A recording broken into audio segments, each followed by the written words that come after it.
Hello, and welcome to the March edition of What is Jessica Reading Now? My name is Jessica. I'm a clerk at the Macedon Public Library. I'm also a self-professed bibliophile, particularly in the YA arena. So here is where I talk about the most recent young adult books that I've read this month. Not everything is young adult, but most of it can fall into that category or that age range. So today I'm going to talk about a few books that I read over the past month, about mid-February to mid-March. So, excuse me, I'm also going to be sharing my screen here because I am at home recording this, so I don't have some of the books with me that are at the library. So, let me see here. I haven't done a screen share in a while, so there it is.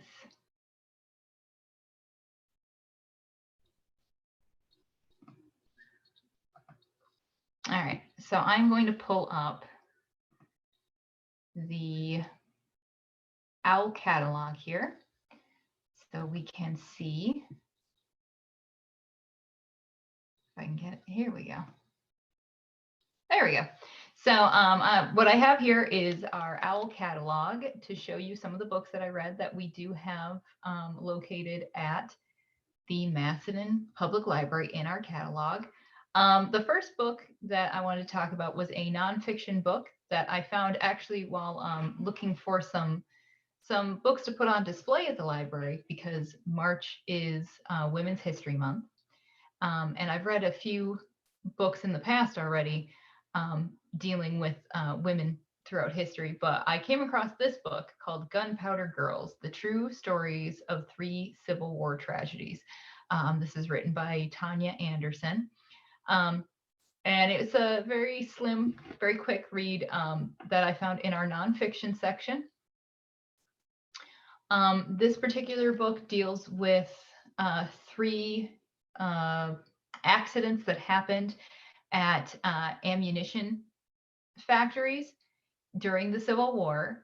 Just some background is that obviously during the Civil War, most men of all ages were off fighting, whether in the North or the South. So these ammunition factories obviously needed to run because they were the ones supplying the ammunition to the troops.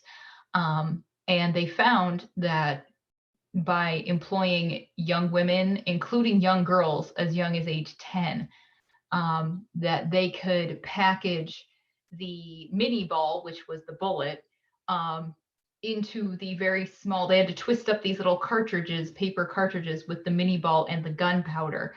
And they found that the smaller hands of the women, and particularly the young girls, could do this very small, intricate work, and they could do it very quickly.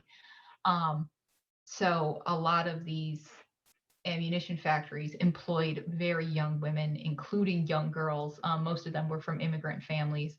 And unfortunately, there were several instances of accidents happening. One of the most famous being at a arsenal in, I believe it was Lewisburg. I can't quite remember the name of the town. It was in Pennsylvania, and it was the same day as the Battle of Antietam, which is labeled the bloodiest battle of the Civil War. It was also the same day that they had the most civilian casualties because of an explosion at one of these arsenals. So it was a very short book. It was very quick to read, but it was also very intriguing because I had never heard of this. I had never really gotten one of those. It was one of those rare books that gives you one of those firsthand accounts of what women were doing during these times, because a lot of times you just get the sort of overarching story of the war, and you hear a lot about men fighting in the wars, and you hear a lot about their firsthand accounts and their letters and things like that, and those are all fascinating. But you don't often hear about what women were doing during this time. And I had no idea that they were being employed at these arsenals to pack up these bullets. In fact, it hadn't really occurred to me to think about where did they get all this ammunition? Who was packaging all this ammunition and supplying it, and just how dangerous and very serious a job it was. So it was a very interesting, very intriguing read. The reason why I'm including this on my YA book chat is because while this book is located in our nonfiction as opposed to our teen or juvenile nonfiction, it does come from the Junior Library Guild, which is a book club dedicated to juvenile literature. So the book is labeled actually as juvenile or teen level, but we placed it in our regular nonfiction just because we figured that was where it would get the most interest. That was where the most of our patrons that would be interested in a subject of that nature would find it. So it was maybe the writing was a little more basic, so you could tell it was written more for teens or juveniles, but I mean, not very. So I really couldn't tell. It was more the length of the book that kind of gave it away for me to realize that this was a juvenile nonfiction. Otherwise, it was a very intriguing read, and I learned a lot that I didn't already know. And I like reading about the Civil War, so it's an area that I have an interest in. So that was a great book. It was very quick. The only reason it says it's checked out right now is because it's checked out to me. And as soon as I get it back to the library, it will be checked back in. It will be quarantined and then checked back in, and then it'll be available for circulation. The other book that I also wanted to talk about was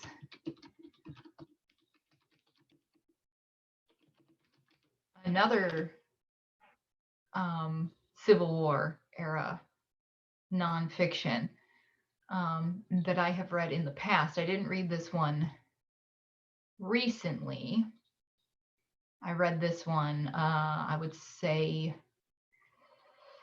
3 years ago, and then I reread it just a year ago at the beginning of the COVID shutdown. I actually brought it home and reread it. Is another great book, particularly for women, Women's History Month, is Liar, Temptress, Soldier, Spy, 4 Women Undercover in the Civil War, written by Karen Abbott. And this particular book deals with, as it says, 4 women during the Civil War, all of which were spies in some capacity, 2 of them for the North and 2 of them for the South. One of the Northern spies lived in the South, and one of the Southern spies lived in the North during this time. And what was most interesting about this book was to realize that the information these women gathered and passed on had amazingly far-reaching consequences for the outcome of the war itself. Each story was kind of woven together, so it wasn't that you were just getting one person's story incomplete and then this next person's story and then the next person's story. You were getting bits of each story through the timeline, so you were getting all 4 women all together. And it was just astonishing to hear. And again, it taught me a lot that I guess if I'd stopped to think about it, it would have been obvious, but I'd never stopped to think about it. For example, one woman, Emma Edmonds, it says here, cut her hair, disguised herself as a man, and joined the army because she wanted to fight. And she was not the only one. This was actually, if not common, then it wasn't unheard of. There was actually quite a few women who disguised themselves as men and fought in wars, and that's happened throughout history, but you don't often hear about that. And the funny thing is in her story, at one point she goes undercover. They pick her to be a spy, to spy on the Southern troops, and they have her, who they believe to be a male soldier, but because he is very smooth faced, doesn't have, doesn't seem to have to shave often. They say, hey, um, you would make a great person to go undercover as a woman so that they don't suspect you. So the woman who is disguised as a man gets disguised as a woman to go spy on these Southern troops. So it was just kind of funny how that fell out. But all four of these women are, I mean, their tales are absolutely astonishing, and they are very, very intriguing to read. So I definitely recommend this one for any reader, YA and adult. Um, that it's just absolutely amazing history. It's one of those things where it's like the truth really is stranger than fiction. So if you're at all interested in that era, or if you're at all interested in just excuse me, coming across some women's history, particularly that we are in the month of Women's History Month, then I definitely recommend Liar, Temptress, Soldier, Spy by Karen Abbott. So those were the two nonfiction books that I read. Oh, I'm sorry, there was one other nonfiction book that I read, and I do have that one here with me, but I'm also going to keep sharing my screen to show you a little more information about it. Is this one I'm not completed yet. I'm most of the way through, and it is called Lilydale. And this is the true story of the town that talks to the dead by Christine Wicker. If you're not familiar with Lilydale, you can see here I pulled up a map from the library down to Lilydale, which is here. It is southwest of Buffalo. So so it is in New York State. It is a real town. It is down here just south of Fredonia, you can see. And so Lilydale is known for being a town, a spiritualist town that is full of mediums, meaning people who proclaim to speak to the dead. So I had heard of Lilydale and I knew of its existence. I personally have never been there, but I came across this book in our collection and decided that I was intrigued by it because I knew it was a real town in New York. And I'm not very far into it yet. I didn't get much chance to get into it yet, but so far I'm really enjoying it because I didn't realize there was such a history to this place. I mean, this place has been visited by some very, well-known people. You've got Susan B. Anthony, Harry Houdini, who was rather famous for trying to debunk spiritualists. He had a kind of personal vendetta against them after the death of his mother. So he would go around to, there was a big like spiritualist sort of revival around that time. So he would go around to these so-called spiritualists and attempt to sort of debunk them. And it's funny because it says here, there's actually a page with like a picture of him, and it says, Harry Houdini claimed to have learned some of his most famous tricks from Ira Davenport, an internationally famous Lilydale medium. Later, the magician became one of spiritualism's greatest enemies. So feared was he that when he came to Lilydale, the mediums are said to have locked their doors and hid. So I'm very intrigued to get through the rest of this book, to learn more about a local sort of legend of this town of Lilydale.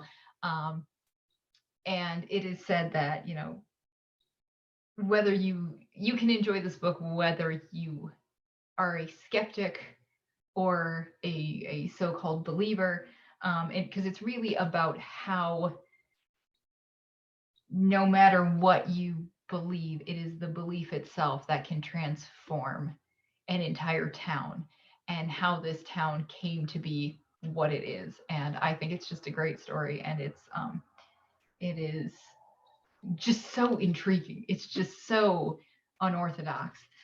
So that is another book that you can see. Not only do we own it at Macedon, and it'll be back in circulation soon as I'm finished with it. But there are 18 copies total in the OWL system. So if this is a book that you're interested in, it is certainly one that we can get through interlibrary loan. And that is called Lilydale, The True Story of the Town That Talks to the Dead by Christine Wicker. The next book I'm going to talk about that I read doesn't fall into the YA category at all, but I thought I'd bring it up because I have been very much so enjoying her works. And that is the works of Agatha Christie. And this is my own copy, actually. So that's how much I'm enjoying Agatha Christie, is I'm buying copies of her books. But I did just want to show that we have quite a few available, mostly through ebooks, e-audiobooks, but we also have physical copies as well available. And as you can see, for search results for putting in her name, it comes up with over 300 results. So I'm just going to stop. There we go. I'll stop sharing my screen now, but just to show you that you can find these books in the library system. And I've been reading them lately and discovering how much I really enjoy her work. Agatha Christie, as you may or may not know, is the most widely published author of all time. Her books outsell even Shakespeare and the Bible. She has sold more than 1 billion copies in English and another billion in 100 foreign languages. So that's how much Agatha Christie is known across the entire world. So I had never read any of her works until just recently. So far, I've read 2 books that I already knew the outcome. So I wasn't reading it really thinking, oh, who did it, because I already knew the answer.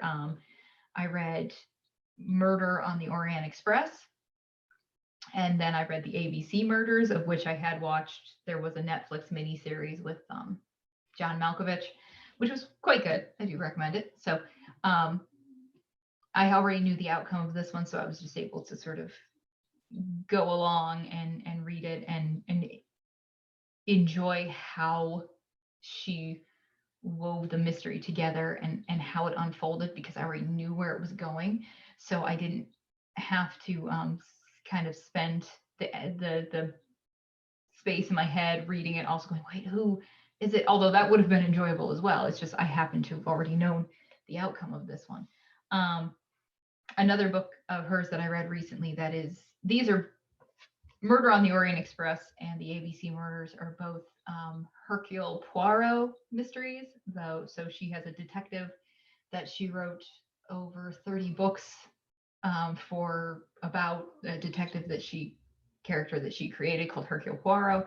She also created Mrs. Marple and a few other characters that you probably heard of that she's got a whole series about. You might not have known were Agatha Christie.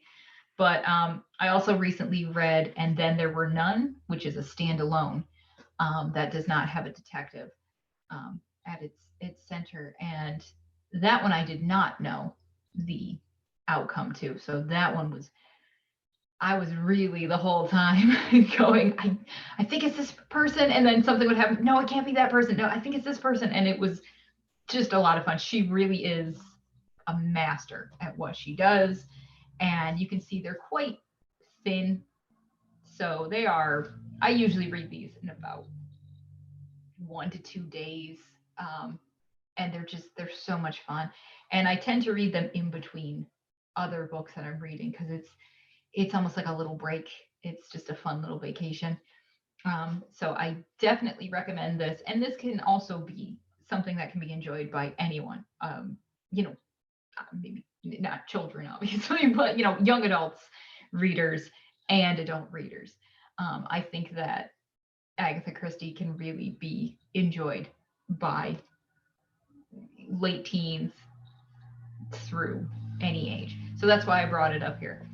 The last book that I was going to point out is a new book that we have at Macedon. Again, I actually own a copy of it. I'd actually bought this book before we got it in. So mostly, and I won't even lie, I bought it because of the cover. I just thought it looked cool. So this is Lore by Alexander Bracken. And we do have this book at Macedon sitting on our new shelf. Again, I'll just share my screen so that you can see. Here's the Amazon listing for it, and it's going to tell you that I bought it back in January. But anyway, this book I have not been able to dive into yet. I am super excited about it. So I'm telling you about it because I will not need to take our copy out to read it because I have it here at my house. But this just seemed so much fun, so intriguing. As you can see, it's got close to 1,000 ratings and it's rated at 4.5 stars.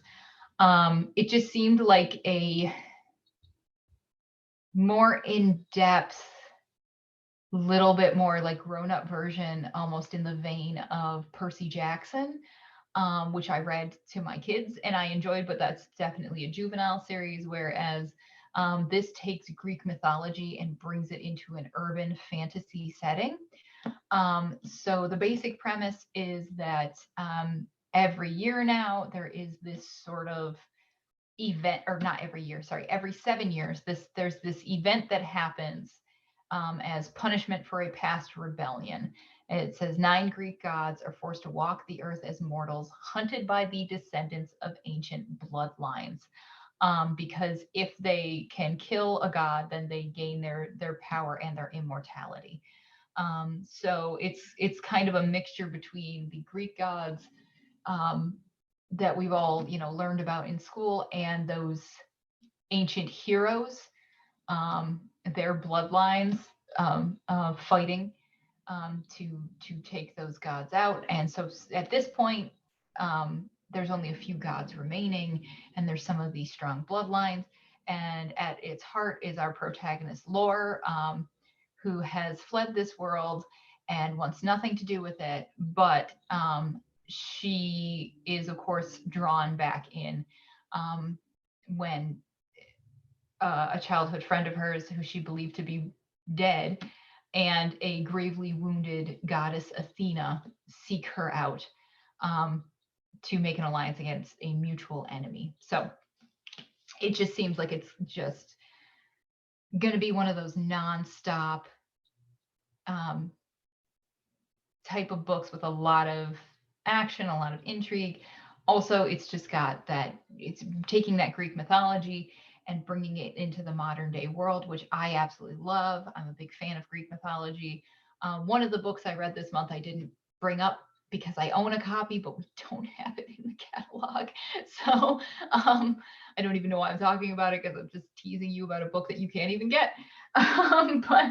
But it was a retelling of the Cupid Psyche love story, which was just great. I really enjoy, when the people take Greek mythology and kind of put a new spin on it. I really enjoyed the Percy Jackson series and reading it with my kids.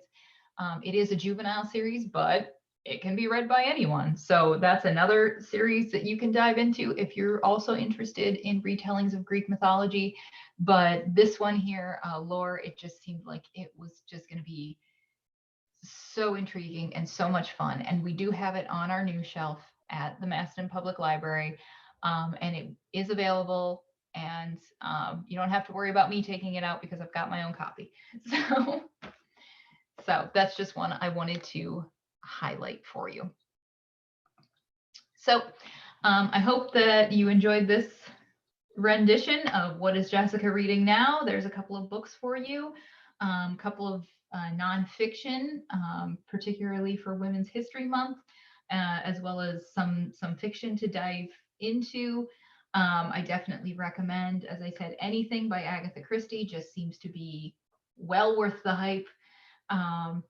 Any of those nonfictions for women's history, Gunpowder Girls, about the girls that worked at the those unfortunate arsenals where some really tragic accidents happened.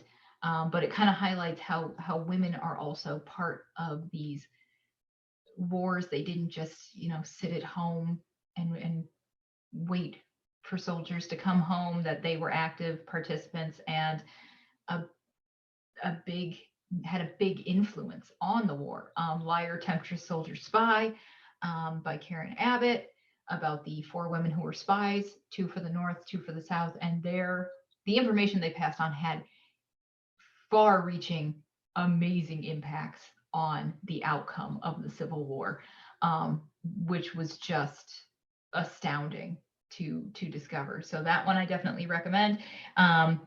Lily Dale, it's just a fun, tale about one of our local attractions. And then Lore seems like a really intriguing, fast-paced fantasy, urban fantasy fiction, which we have available right now at the library. So hopefully I've given you some things to look out for, some things to read, sort of piqued your interest. And I will be back next month with a whole new batch of books. And in the meantime, I hope you are all happy and healthy and safe and have a great spring. It looks like, hopefully, fingers crossed, that we're moving towards some nice weather. I actually have my window open. It's not too chilly, so that's nice today. But I hope you all have a great time, and I will see you next time. Bye.